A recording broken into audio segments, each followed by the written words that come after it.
2, 3.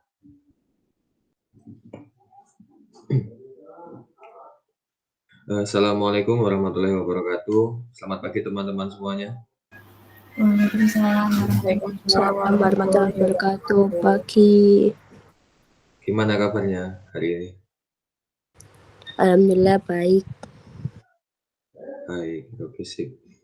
Oke teman-teman, di hari ini di pertemuan mata kuliah Pancasila, saya akan mempresentasikan PPT saya yaitu tentang bagaimana Pancasila sebagai dasar acuan untuk perkembangan iptek atau ilmu yang ada di Indonesia.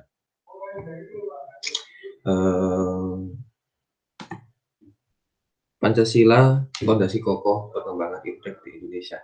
Kenapa? Kok dari judulnya saya akan membedah kenapa Pancasila dikatakan sebagai fondasi kokoh.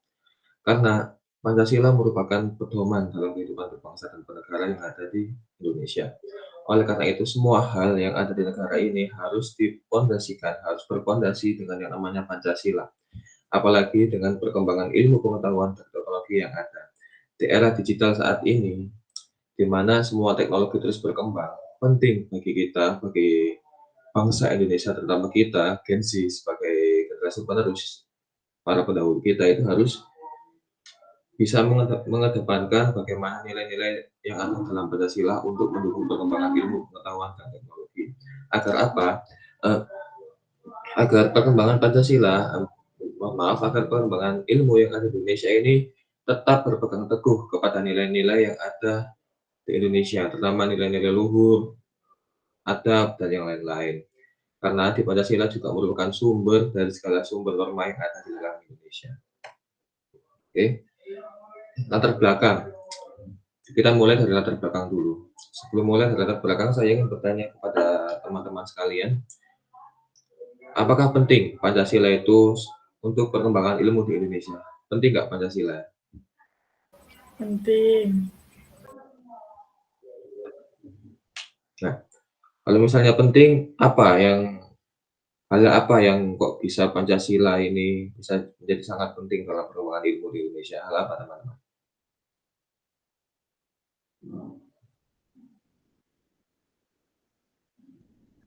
Halo?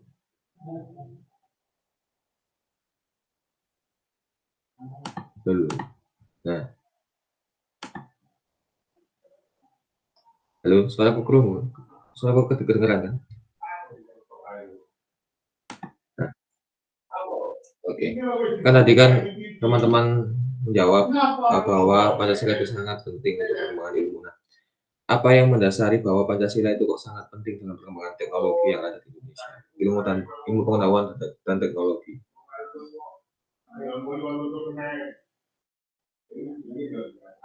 Kalau dilihat dari kondisi yang ada pada saat ini.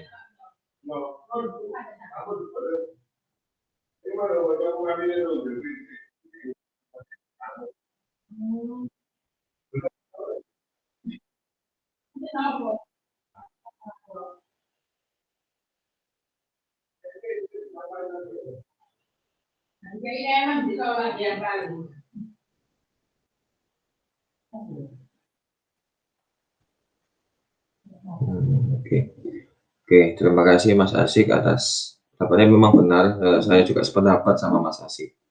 Karena apa? Pancasila ini penting dalam perkembangan ilmu dan teknologi agar perkembangan ilmu yang ada di Indonesia ini sesuai dengan tatanan-tatanan norma, tatanan-tatanan nilai, dan juga seluruh nilai-nilai yang ada dalam Pancasila seperti nilai kemanusiaan, keadilan, dan juga ketuhanan. Itu harus menjadi dasar perkembangan ilmu yang ada di Indonesia. Perkembangan ilmu di Indonesia juga membawa kemajuan yang besar bagi negara kita. Yang pada saat ini banyak sekali kan layanan-layanan yang bisa diakses dengan online. Kalau kalian pengen makan, ya tinggal GoFood.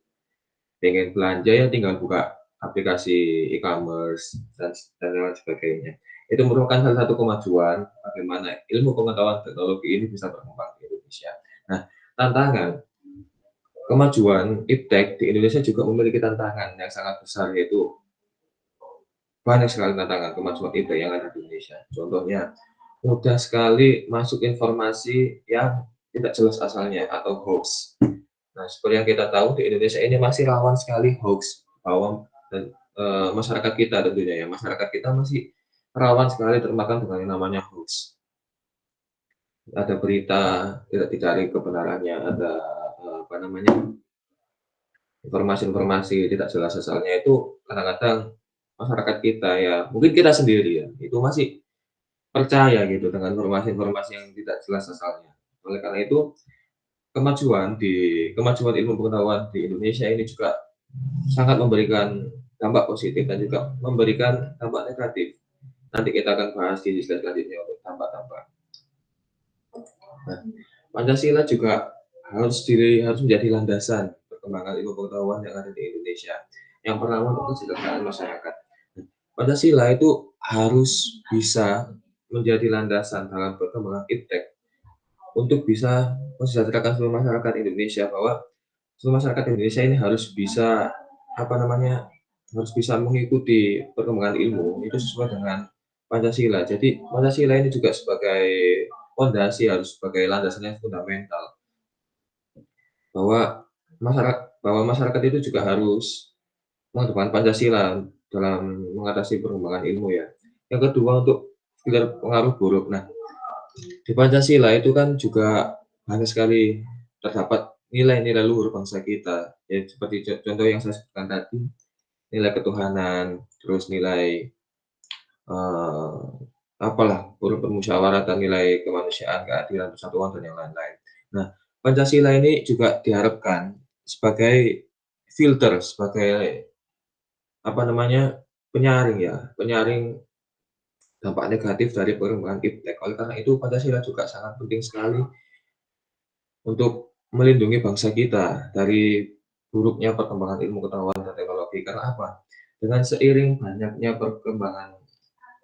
pesatnya perkembangan ilmu yang ada itu juga kalau kita tidak bisa mengatasi filter atau, kalau kita juga tidak bisa mengatasi pengaruh buruk ya, ya nanti ya amburadul nanti perkembangan ilmu, yang ada dampak negatifnya saja, dampak positifnya nanti akan berkurang secara pesat kalau kita tidak bisa mengedepankan nilai-nilai luhur Pancasila yang ada, seperti itu.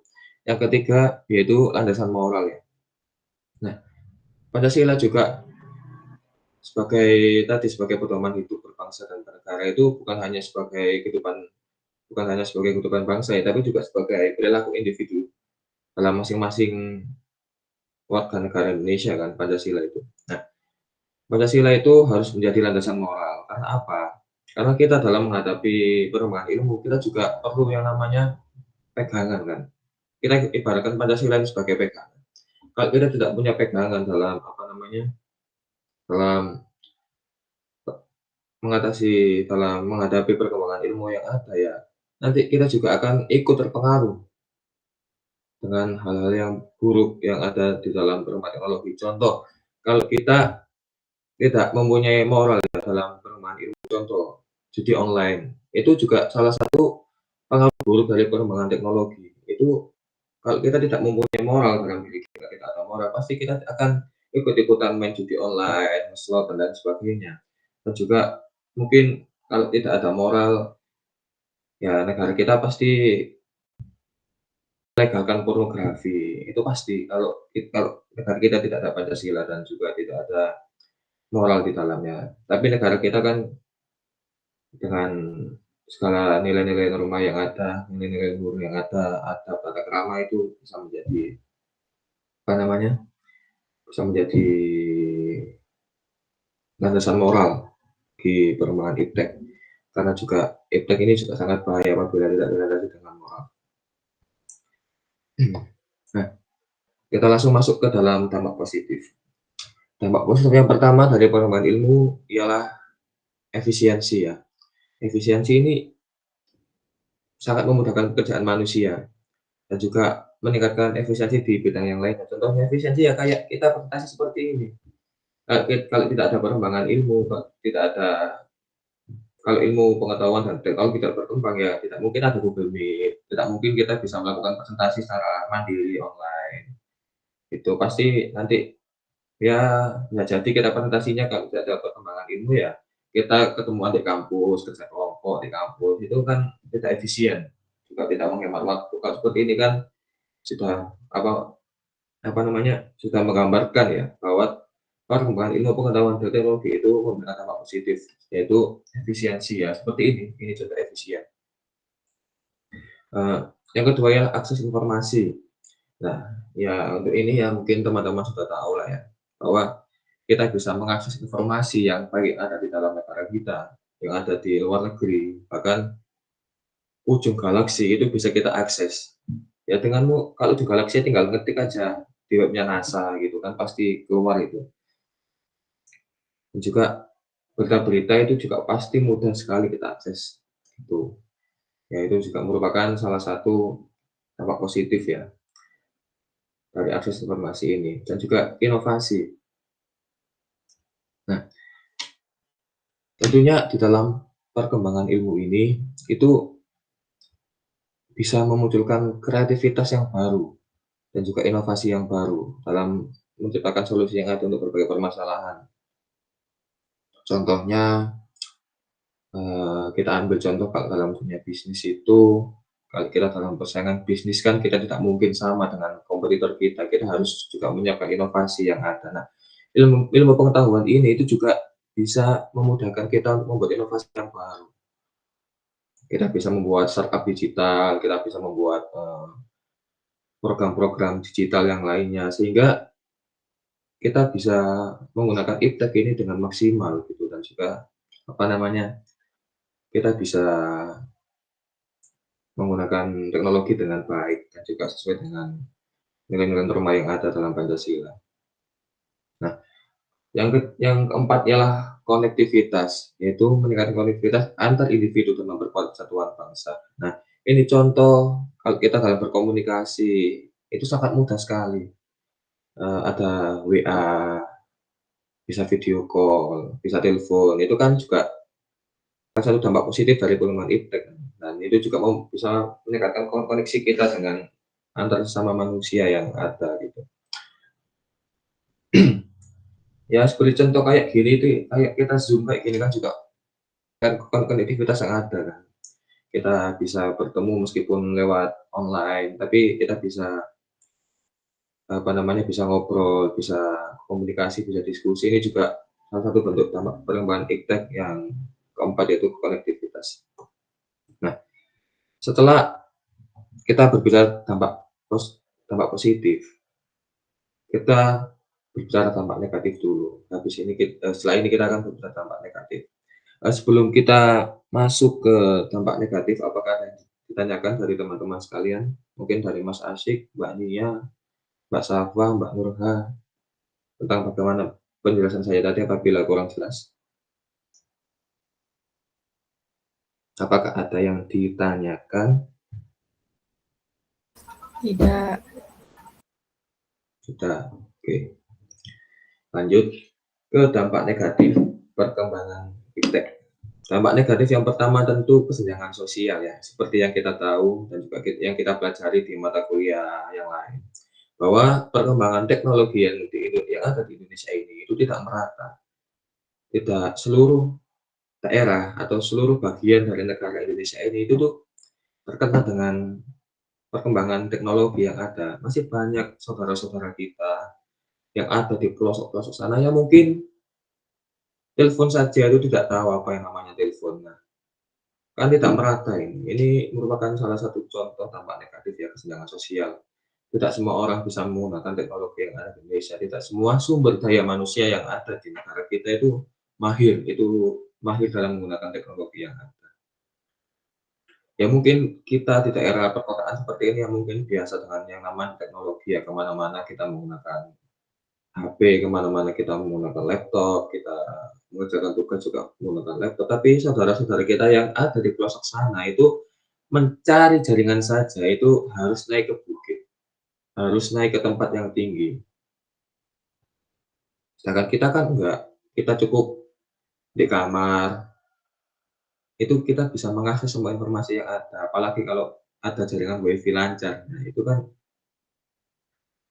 sangat mudah sekali, berbeda keadaannya dengan saudara-saudara kita yang ada di pelosok-pelosok sana. Nah, ini merupakan salah satu contoh kesenjangan sosial. Yang kedua ialah informasi hoax. Nah, ini juga yang saya singgung di awal tadi ya, bahwa perkembangan ilmu pengetahuan teknologi yang ada di Indonesia ini juga sangat memudahkan penyebaran informasi yang tidak benar dan konten negatif. Berita-berita yang tersebar itu masih belum tentu kebenarannya. Kalau kita tidak bisa memfilter tadi dengan apa namanya, kita tidak bisa memeriksa ulang berita-berita yang ada, itu pasti kita bakal termakan oleh namanya hoax ya, berita yang tidak benar gitu. Ya seperti contoh dalam artikel sebelah kemarin bahwa kalau ada berita yang tidak benar, kita harus mencari kebenarannya agar kita juga tidak termakan oleh berita benar, dan juga konten negatif yang mudah menyebar seperti contoh sekarang ya. Judi slot itu kan salah satu contoh konten negatif. Nah, yang mana judi slot ini juga uniknya negara kita malah dari oknum yang ada dalam Kementerian Informasi dan Komunikasi atau sekarang Komdiji itu malah mengayomi situs-situs seperti ini gitu. Ini kan juga miris ya kita sebagai negara yang katanya berbudi luhur, yang katanya mempunyai nilai Pancasila, itu malah malah mengayomi hal yang seperti itu, hal yang negatif dibuat sebagai bisnis pribadi untuk memenuhi kantong sendiri. Itu sangat sangat miris sekali. Jujur saya sangat miris melihat kondisi seperti ini ya. Oleh karena itu, kita sebagai generasi penerus kita juga harus bisa menjadi agen perubahan kan, sebagai mahasiswa yang namanya agent of change itu harus bisa menjadi agen perubahan. Nah, kita harus bisa merubah perilaku-perilaku yang buruk ini tadi gitu. Oke, lanjut ke yang ketiga, itu ketergantungan. Nah, seperti yang kita tahu kan, generasi Z, Gen Z seperti kita-kita ini itu pasti juga ketergantungan dengan teknologi. Sekarang gini aja, kalau kita bangun tidur, apa yang kita cari? HP. Nah, itu salah satu bentuk ketergantungan kita dengan teknologi. Ya, saya pun tidak berbohong ya, saya tidak munafik, saya juga seperti itu. Baru bangun yang saya cari itu HP. Karena apa ya, itu tadi mungkin kita sudah ketergantungan ya, bahwa kita menganggap bahwa HP ini merupakan salah satu bagian sangat krusial ya, yang sangat penting, bahkan sangat fundamental dalam kehidupan kita. Nah, ya ini juga merupakan dampak negatif sebetulnya kalau kita lakukan seperti itu. Hanya bisa setelah bangun tidur, cuci muka dulu, terus beres-beres. Tapi yang kita cari duluan apa? HP kan. Nah, itu juga satu bentuk ketergantungan kita gitu terhadap ilmu pengetahuan dan teknologi. Dari sini ada yang ditanyakan? Sampai Tidak. sini ada yang ditanyakan? Tidak ada. Oke, lanjut. Dan juga dampak negatif dari perkembangan ilmu juga dapat menurunkan produktivitas. Contohnya scroll TikTok. Jujur, scroll TikTok kalian berapa jam sehari? Kalau saya 3 jam, jujur aja. Seharian paling. Nah, itu kan berpotensi menurunkan produktivitas kita. Gitu. Kita lebih enak bersosial media, kita lebih enak main game daripada kita melakukan kegiatan-kegiatan yang positif, yang produktif lah. Nah, itu kan salah satu contoh kita sudah ketergantungan dengan yang namanya ilmu dan teknologi atau gadget lah istilahnya. Oke, lanjut. Nah, implementasi nilai-nilai Pancasila dalam perkembangan ilmu pengetahuan teknologi ini sesuai dengan sila-sila yang ada dalam Pancasila. Yang pertama, sila ketuhanan yang Maha Esa. Bahwa ilmu pengetahuan itu juga asalnya ya, ilmu pengetahuan kan dari Tuhan ya, bahwa kita juga harus sadar ilmu pengetahuan itu asalnya dari Yang Maha Kuasa gitu. Jadi kita tidak bisa menganggap ilmu itu sebagai hal yang timbul dari diri kita pribadi.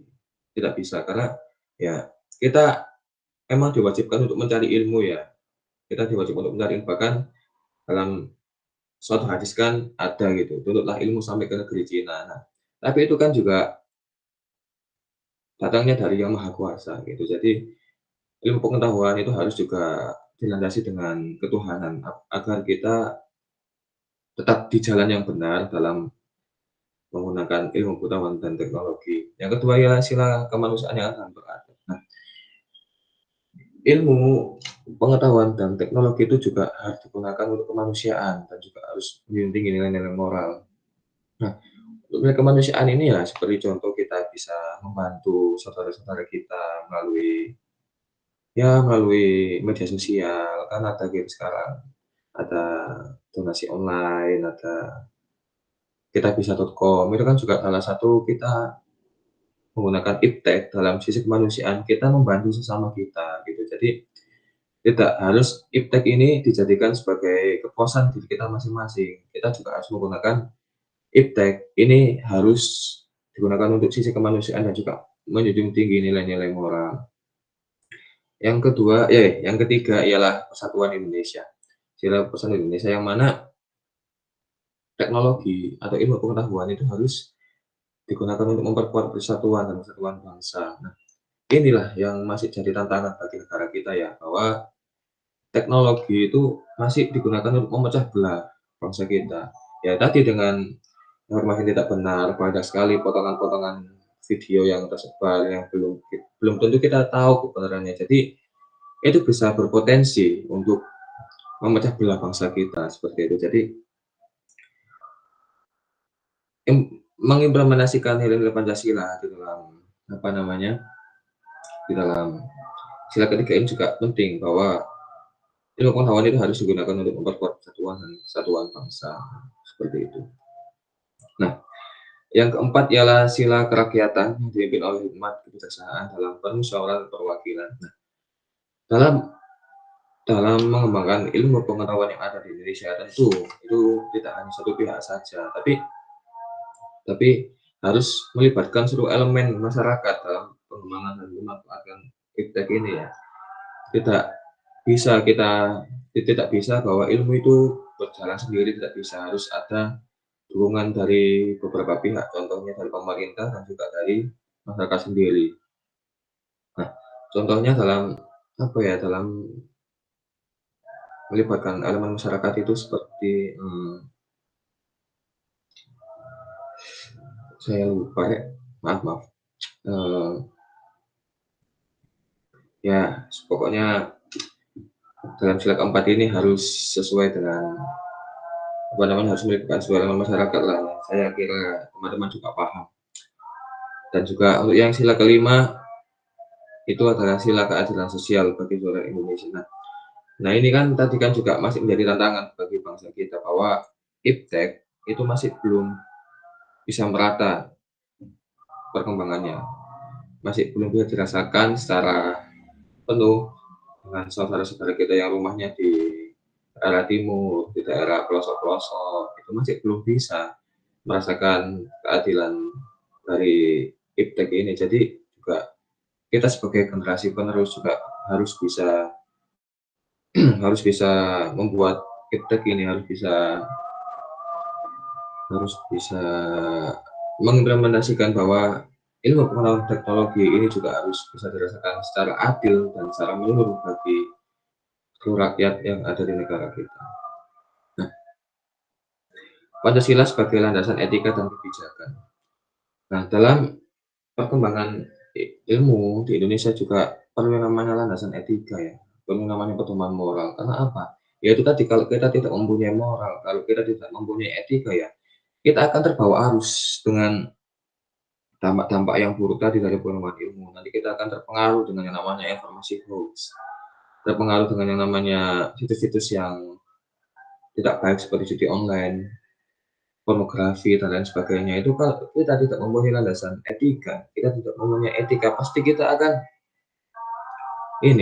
akan terbawa arus lah. Kita akan, kalau bahasa Jawanya itu kentir, kita akan kita akan hanyut lah istilahnya, kita akan hanyut dalam hal-hal yang buruk tadi seperti itu. Nah, dan juga Pancasila ini kan diharapkan sebagai landasan etika dan moral ya. Kita sebagai warga Indonesia yang sudah mempunyai pegangan dalam kita beretika, dalam kita mempunyai moral. Nah, Diharapkan kita juga bisa mengembangkan dan menggunakan teknologi atau ilmu yang sesuai dengan nilai-nilai luhur dari bangsa kita, nilai-nilai tata krama, sopan santun itu juga diharapkan kita bisa menggunakan seperti itu ya. Karena banyak sekali contoh kalau kita tidak beretika dalam bermedia sosial ya. Ya kita lihatlah kalau ada kasus gitu kan. Ada kasus artis menggunakan narkoba. Itu kalau artisnya jelek, pasti kolom komentarnya itu pasti isinya itu hinaan, cacian, semua hinaannya itu pasti ada ya. Contohnya Coki Pardede pada saat terkena kasus narkoba. Nah, itu kan kolom komentarnya itu kan lucu sekali ya, menghina, banyak sekali hujat-hujatan. Tapi ketika Rizky Nazar yang kena narkoba, itu komentarnya, "Semangat ganteng, kamu pasti bisa melewati ini semua."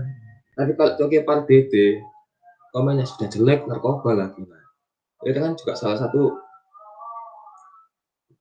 etika yang ada di Indonesia ini masih pilih-pilih gitu. Orang-orang masih menggunakan etika, menurut saya itu masih pilih-pilih. Jadi masih melihat melihat apa namanya, baik baik buruknya seseorang. Jadi kan seharusnya etika, dalam kita menggunakan etika dan moral itu kita tidak pilih-pilih ya, itu ya apa namanya, itu juga sebagai landasan aja ya bahwa kita dalam menggunakan ilmu pengetahuan teknologi juga harus beretika seperti itu. Nah, yang kedua ialah landasan kebijakan. Nah, contohnya dalam negara menyusun undang-undang, dalam negara menyusun peraturan-peraturan yang ada, itu juga harus sesuai dengan perkembangan ilmu yang ada. Contohnya ya UU ITE itu, misalnya tidak ada perkembangan teknologi dan juga tidak maraknya apa namanya, orang-orang yang menggunakan sosial media itu secara ngawur ya, tidak mungkin adanya UU ITE. Karena apa? Kalau misal tidak ada UU ITE, banyak sekali ujaran-ujaran kebencian, banyak sekali ungkapan-ungkapan yang mengandung unsur sara yang akan apa namanya, yang akan mencuat lagi, yang akan muncul lebih banyak lagi kalau misalnya negara kita tidak menggunakan Pancasila sebagai landasan kebijakan untuk menyusun peraturan yang ada, seperti itu. Nah, oke, kita masuk ke slide terakhir, kesimpulan bahwa perkembangan ilmu intinya kesimpulannya, perkembangan ilmu yang ada di Indonesia ini juga harus selaras dengan nilai-nilai yang ada dalam Pancasila.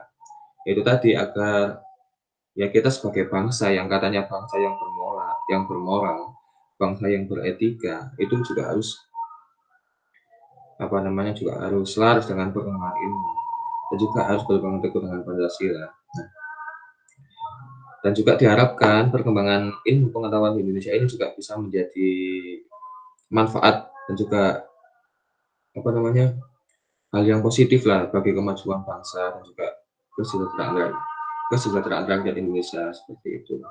Ya mungkin cukup sekian presentasi dari saya. Apakah saya membuka sesi pertanyaan, 2 pertanyaan saja.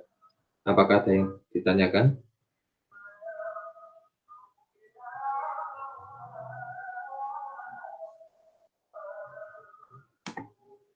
Apakah ada yang ditanyakan? Atau mungkin didiskusikan? Oke? Oke, Arsafa, Mbak Arsafa, silakan bertanya. Apa solusi yang bisa Mas Naufal berikan terhadap dampak negatif dari perkembangan iptek yang Mas Naufal sampaikan tadi? Terima kasih.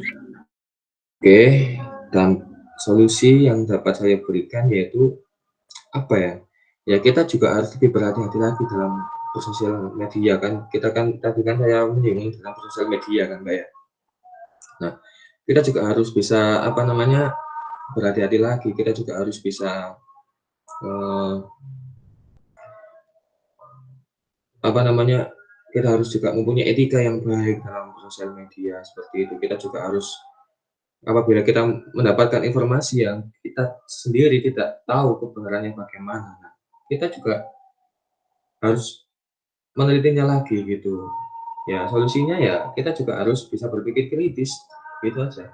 Simpelnya, kita juga harus bisa memeriksa kembali, kita juga harus bisa meneliti kembali, kita juga harus bisa mengawasi bagaimana ilmu pengetahuan ini yang berkembang secara pesat, agar kita juga tidak selalu termakan dengan dampak negatif dari perkembangan ilmu ini. Seperti itu, Mbak Sapa.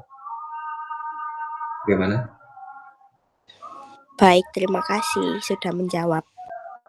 Oke, baik. Satu pertanyaan lagi.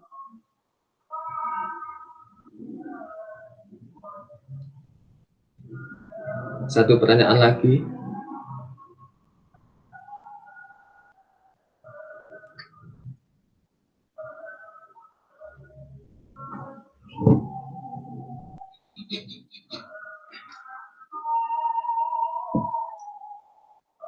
Sudah cukup jelas ya yang saya sampaikan? Baik. Sudah. Baik, kalau mungkin teman-teman sudah merasa cukup jelas apa yang saya sampaikan, mungkin presentasi dari saya cukup sampai di sini. Kurang lebihnya saya mohon maaf. Saya akhiri. Wassalamualaikum warahmatullahi wabarakatuh. Waalaikumsalam warahmatullahi wabarakatuh. Warahmatullahi wabarakatuh.